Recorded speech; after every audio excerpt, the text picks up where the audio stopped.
Agraria nomor 5 tahun 1960, dan yang kedua itu peraturan pemerintah atau PP nomor 2 tahun 1977 tentang tata cara pewakafan tanah milik.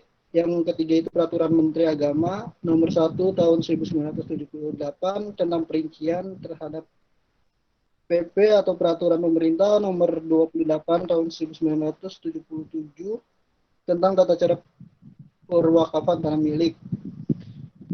Mungkin teman-teman bisa dilihat ya, dasar hukumnya ada 5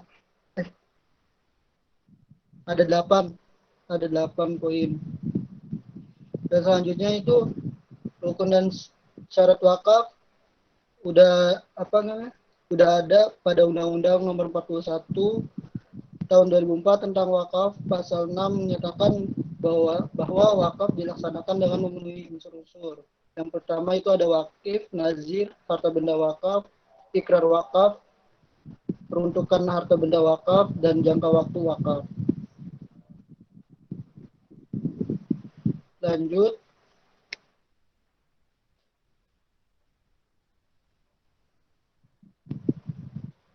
potensi sengketa di bidang perwakafan akan dijelaskan oleh Yuri. Mangga Yuri.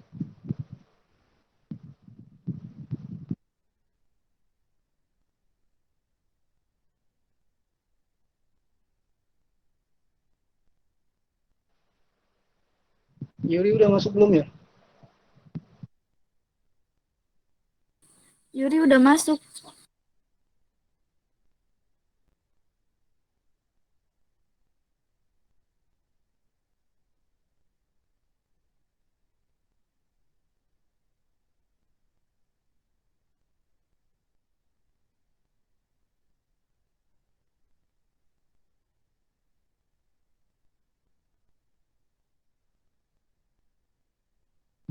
Yuri, halo.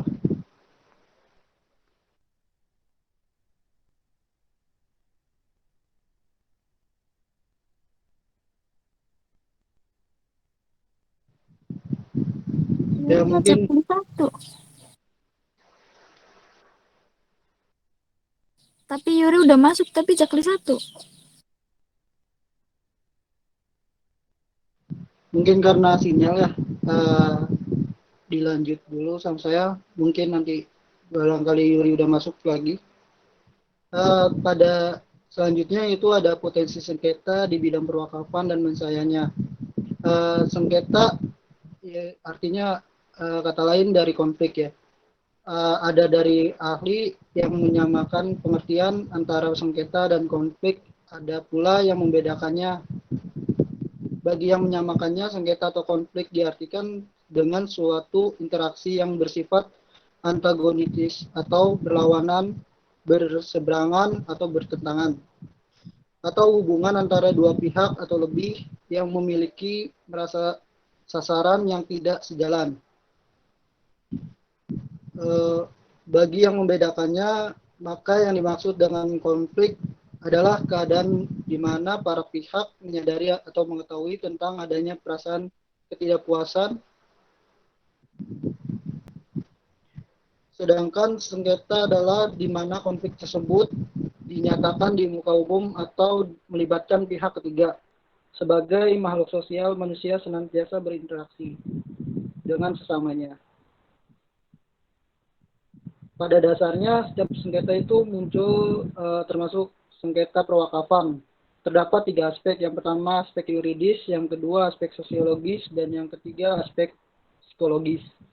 Bisa teman-teman lihat aspek yuridis itu perbedaan antara deisen dan desolen, atau perbedaan antara kenyataan yang terjadi dengan norma yang seharusnya. Yang sosiologis adanya suatu fakta yang membuat suatu pihak merasa dirugikan oleh pihak lawan dan masing-masing pihak tidak mau mengalah atau mengalahkan satu sama lain. Yang ketiga ada aspek psikologi, bahwa pada hakikatnya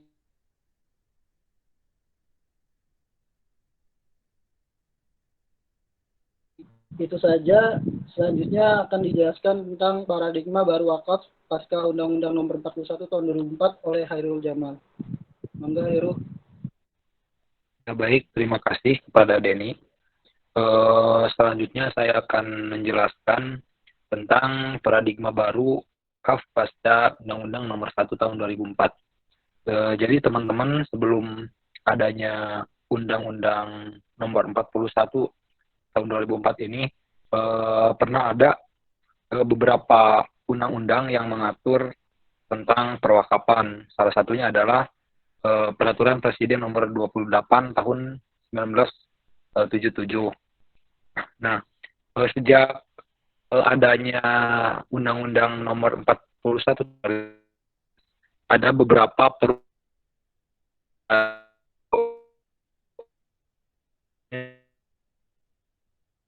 urusan wakaf ini.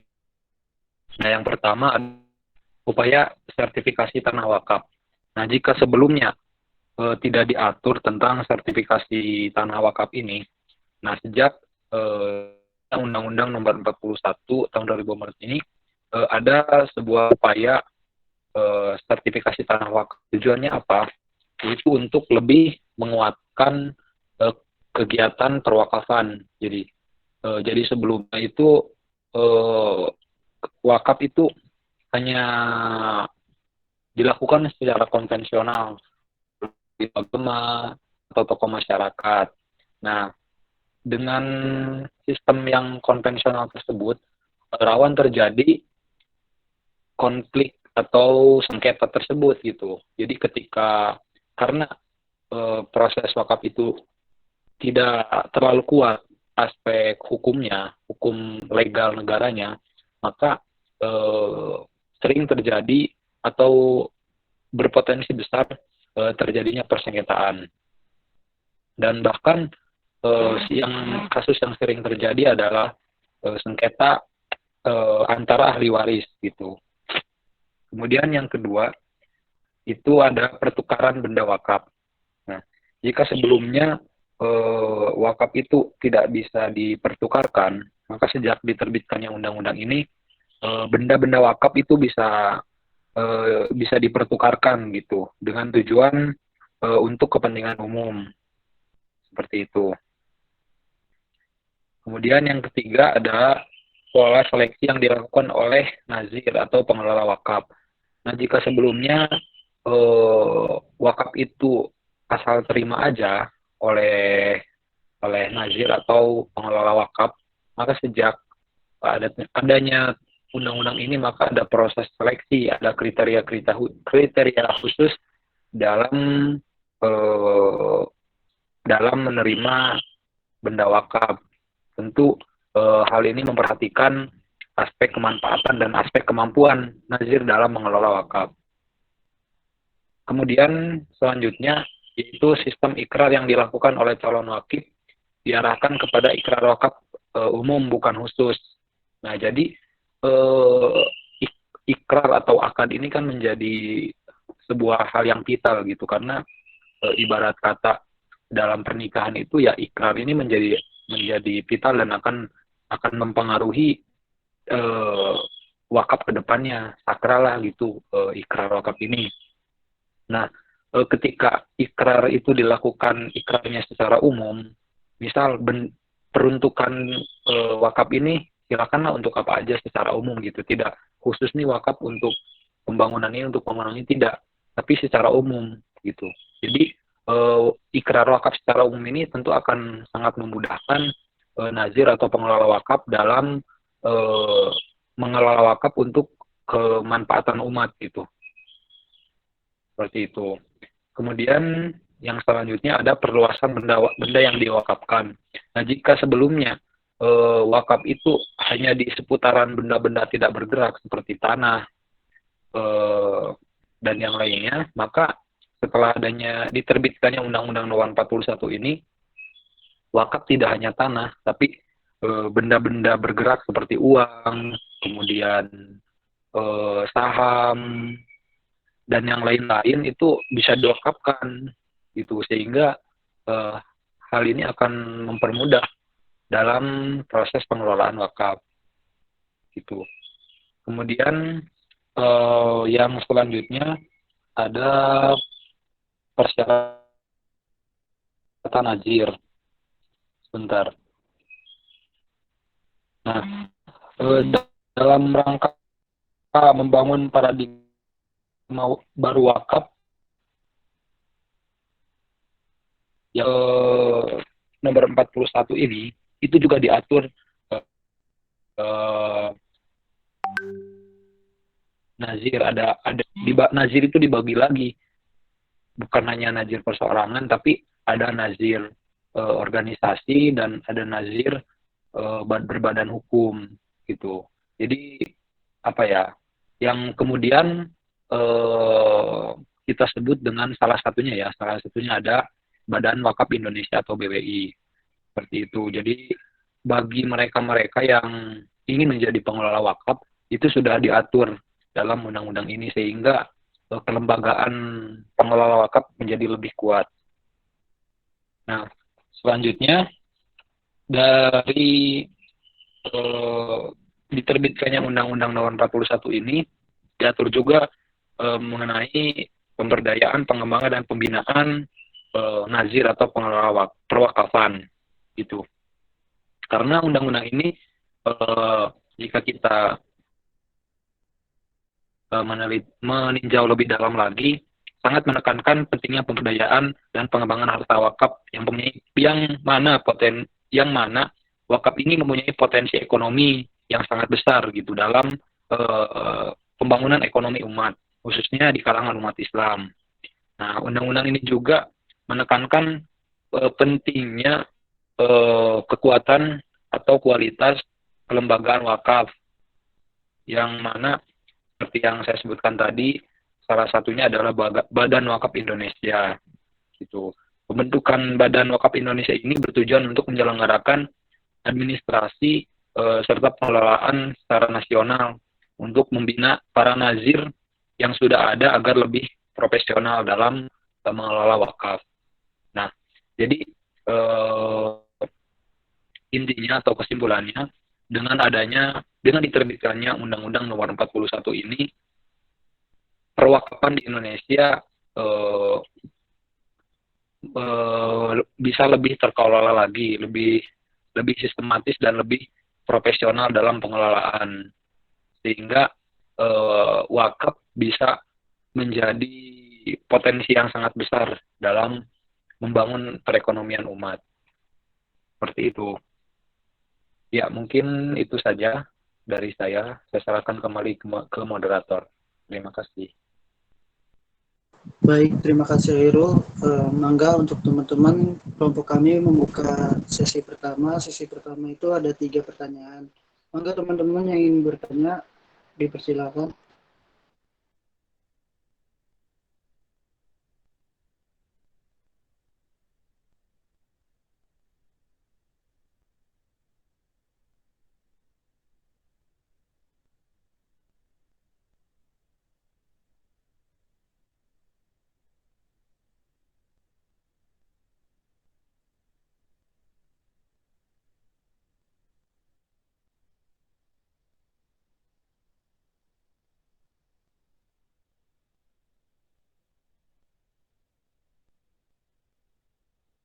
Teman-teman juga bisa baca ya.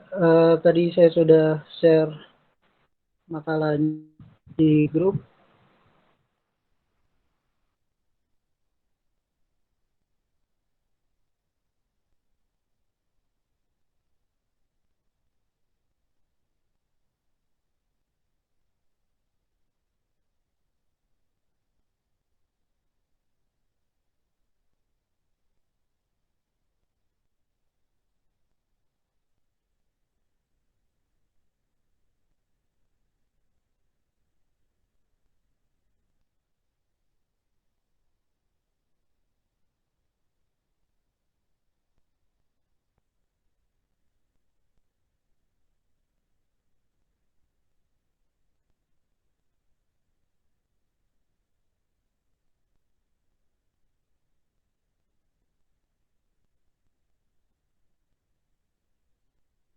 Ya, silakan teman-teman barangkali Ada yang mau menambahkan, berkomentar, menanggapi, bertanya atau yang lainnya?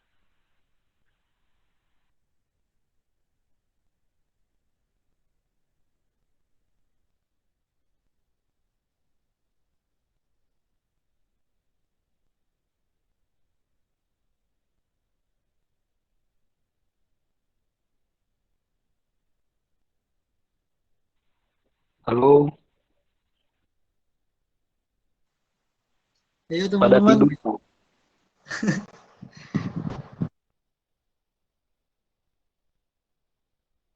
Ada on kamera aja lah kalau gitu ya. Boleh Pak, boleh. Nah, jangan cuman saya pindah gabung pakai komputer lah. Tadi pakai HP soalnya. Bentar.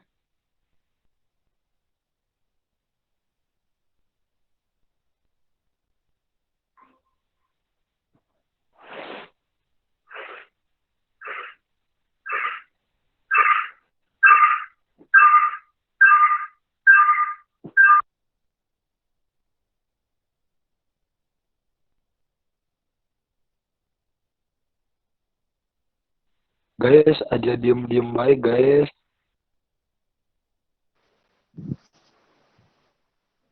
Kata bapaknya absennya ini on cam katanya.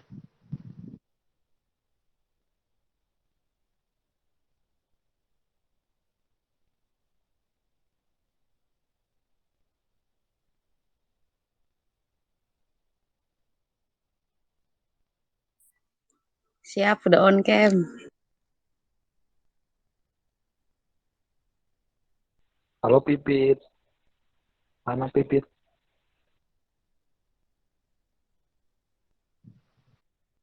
Orang itu buja deh, bukan pipit. Sebentar ya, saya tinggal dulu. Oh iya dah. Hulki, on cam Hulki.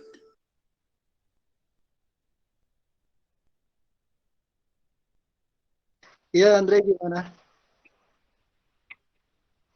Siapa? Bohong.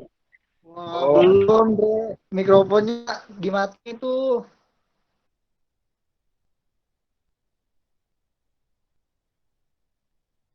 Emang nggak nyata. Yuk.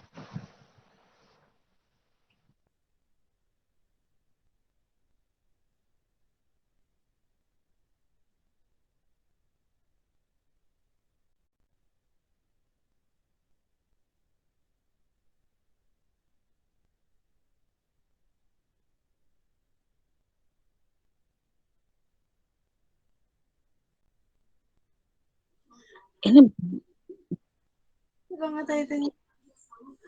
ini belum pada on cam toh. Aku off cam lagi lah. Udah kalau mau nanya on cam. tuh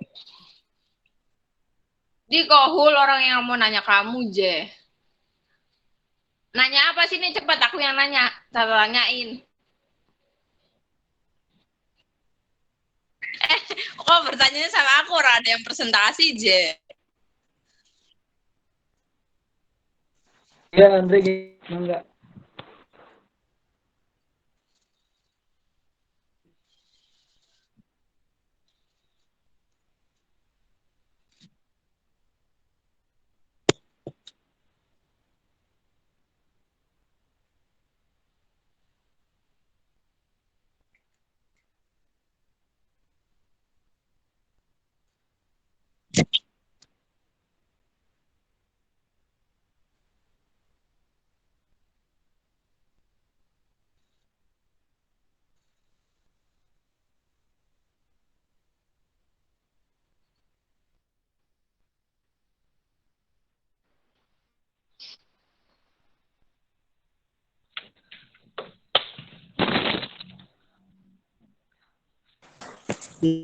Peraturan Undang-Undang Nomor 40 ada nggak peraturannya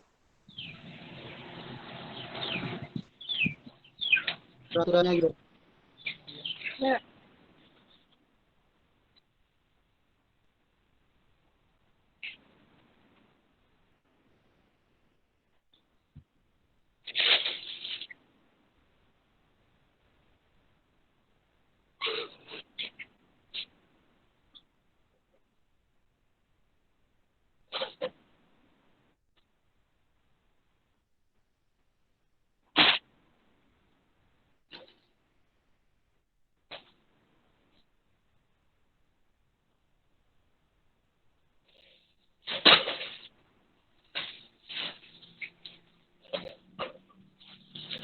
Iya, terima kasih Andre atas pertanyaannya.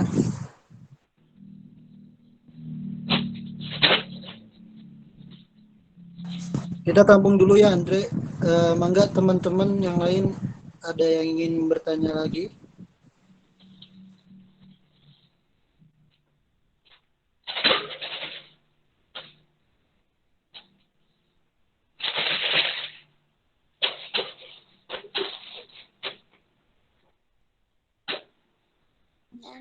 Ini udah tak nggak perlu on cam lagi tah? Masih on cam ya. Bapaknya belum masuk kan? Sampai kapan? Siang doang. Iya, Kita neku durung adus is.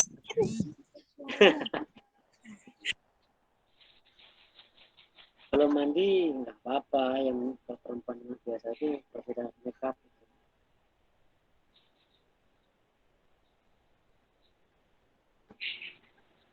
Saya gelap ya soalnya cahayaannya jelek.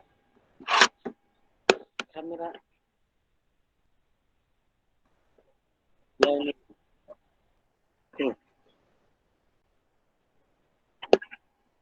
Malam ini saya pakai laptop tahun berapa? 2013. Iya 2013. Iya, saya tidak di dalam kamar. Anak saya lagi tidur soalnya. Kepakasan Ayo teman-teman yang lain bertanya yuk. baru berapa pertanyaannya?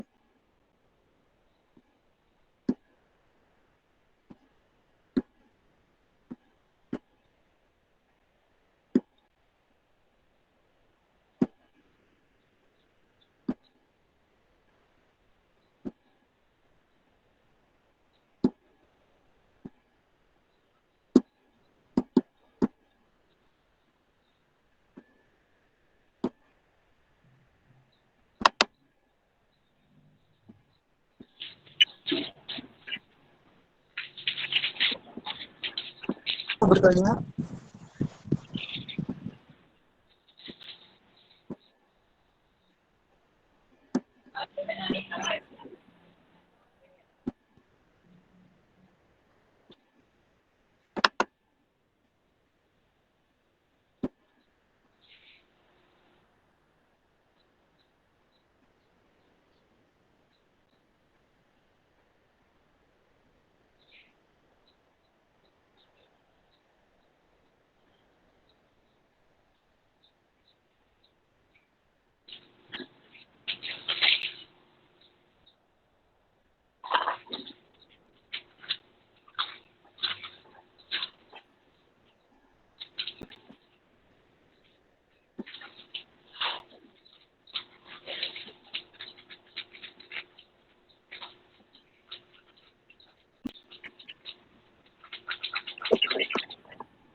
Nanti Ulki nggak mau saya coba. nanya.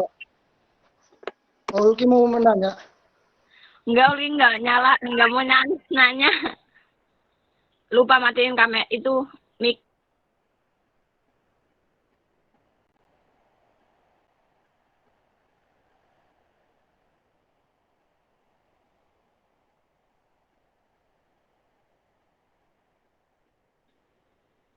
Yo yang nanya saya kasih hadiah.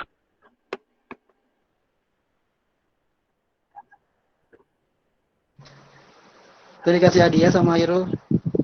Mangga yang nanya.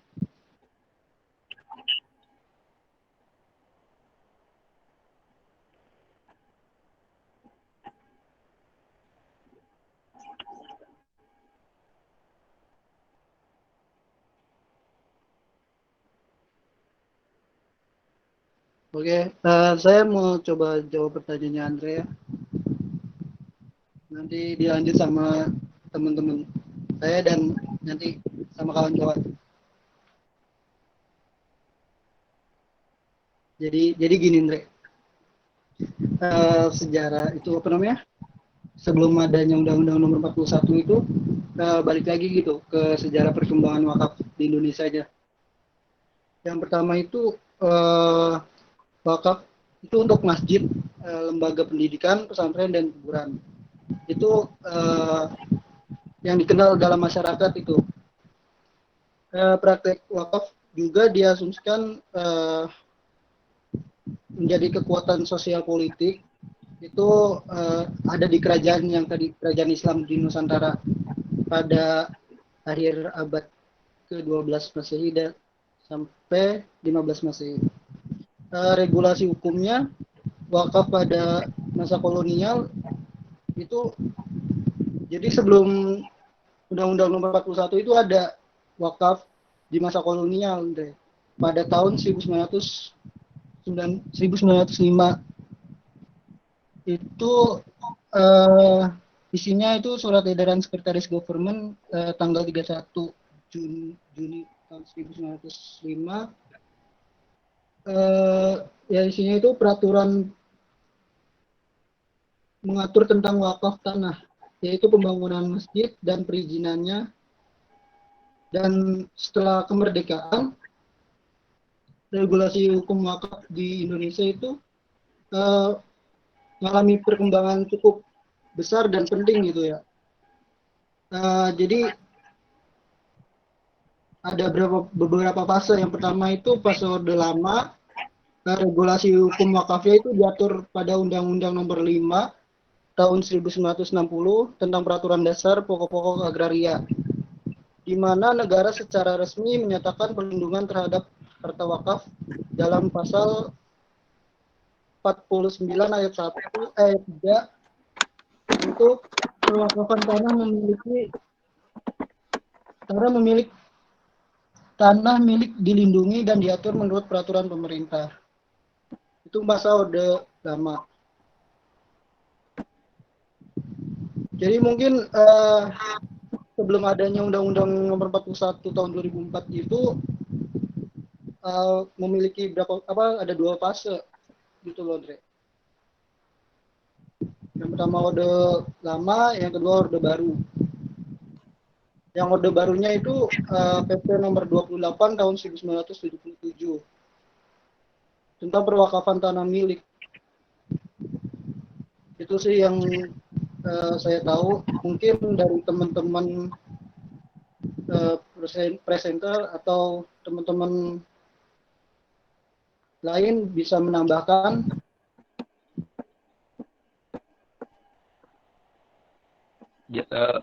Saya nyoba memperjelas ya dari yang disampaikan Denny. Memang benar ya tadi secara umum yang disampaikan Denny seperti itu.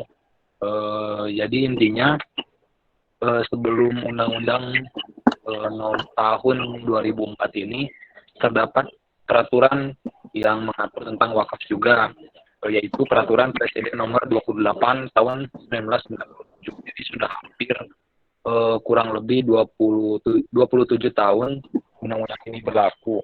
Dan Undang-Undang nomor 28 tahun 1997 ini hanya mengatur tentang tanah saja, tanah wakaf. Jadi tidak umum, tidak luas gitu wakafnya, hanya tentang tanah.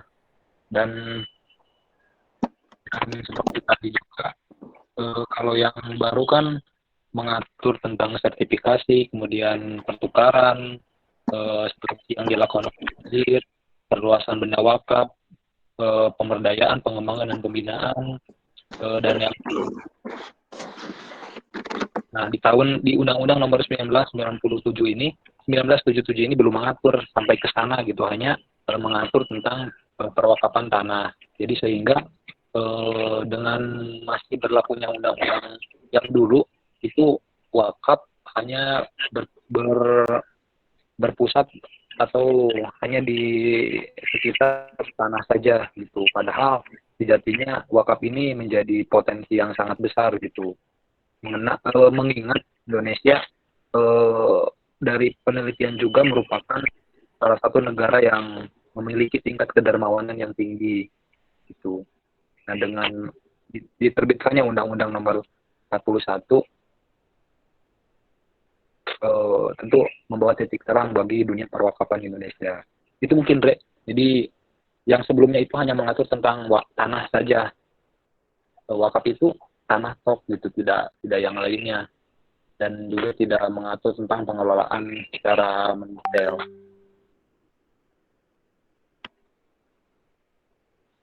Baik, terima kasih Heru tambahannya. Gimana Ante? Sudah jelas?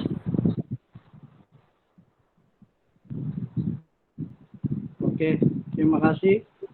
Mangga teman-teman yang lain ada yang ingin bertanya atau menambahkan jawaban kami atau yang enggak? Silakan.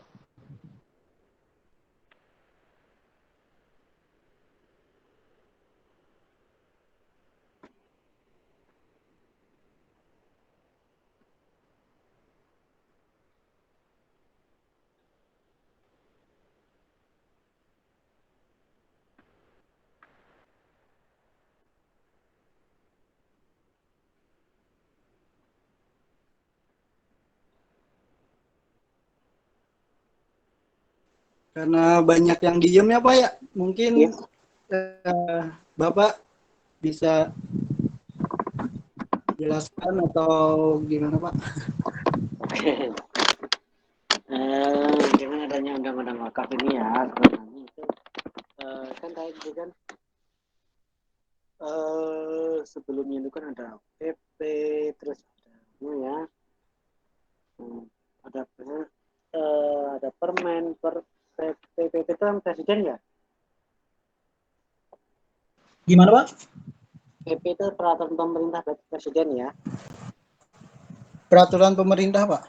Ya, itu kan menunjukkan bahwa apa namanya pemerintah dari awal memang sudah fokus pada perwakapan saja. Memang dengan permen PP itu masih rawan, artinya bisa saja jika pemerintah selanjutnya itu bisa merubah karena masih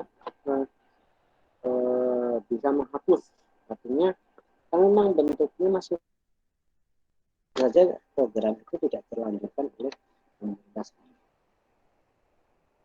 Terus kenapa masih bentuknya pertanahan saja?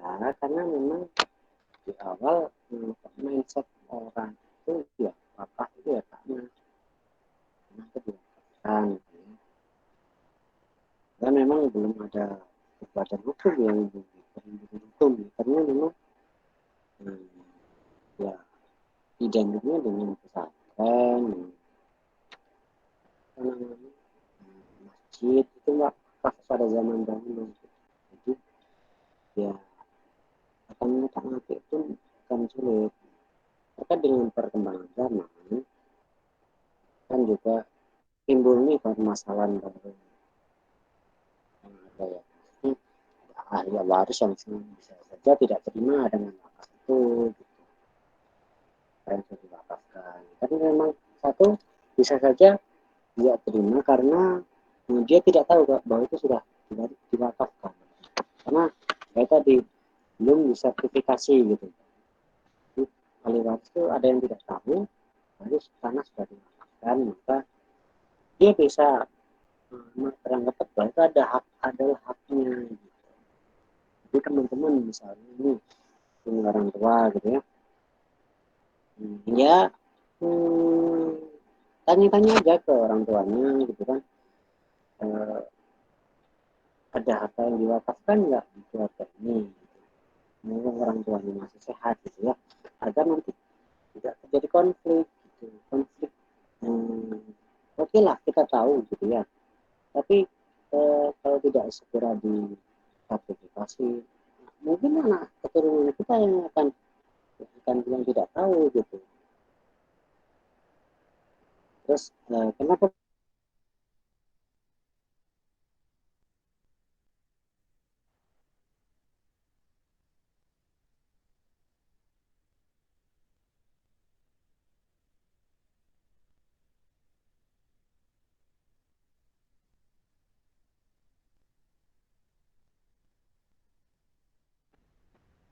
halo? Oh ya. Iya Pak. Pak, suaranya kurang jelas, Pak. Punten.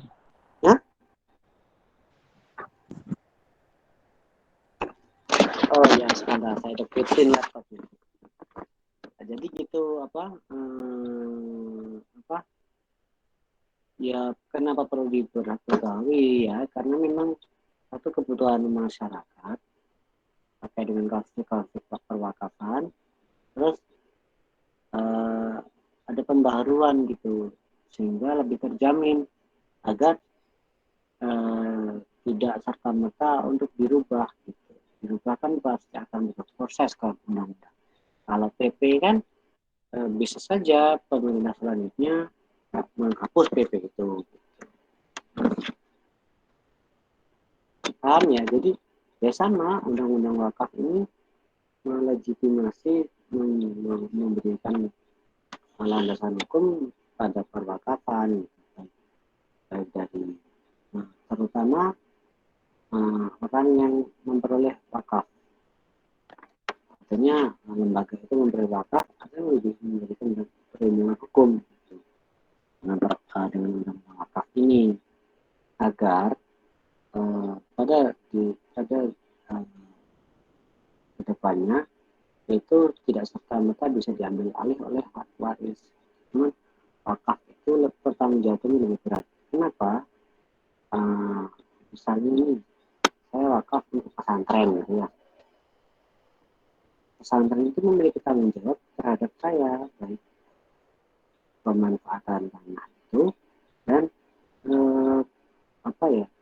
ilmuwan, artinya anak keturunan saya juga memperoleh manfaat dari pesantren itu gitu. Jadi minimal anak saya harus tahu ilmu agama, itu tanggung jawab pesantrennya. Makanya ada beberapa pesantren yang menolak dengan adanya wakaf, tapi lebih pada ke hibah. Kalau nilai pahalanya sih Tuhan ya bersama lah, cuman kemanfaatannya itu yang lebih berat, tanggung jawabnya wakaf daripada hibah. Jelas ya? Selesai ya?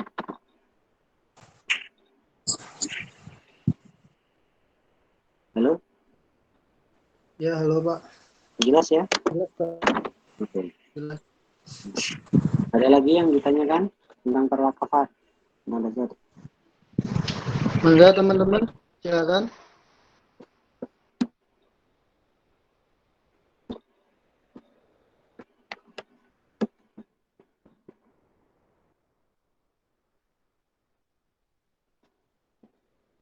Cukup palingnya. Oke, silakan ditutup aja pemakaran. Oke, Pak. Terima kasih. Oke, baik teman-teman. Mungkin itu saja dari kami. Kurang-kurangnya mohon maaf. Wallahul muwaffiq ila aqwamit thoriq. Wassalamualaikum warahmatullahi wabarakatuh. Waalaikumsalam warahmatullahi wabarakatuh. Saya langsung live ya. Wabarakatuh. Terima kasih. Warahmatullahi wabarakatuh.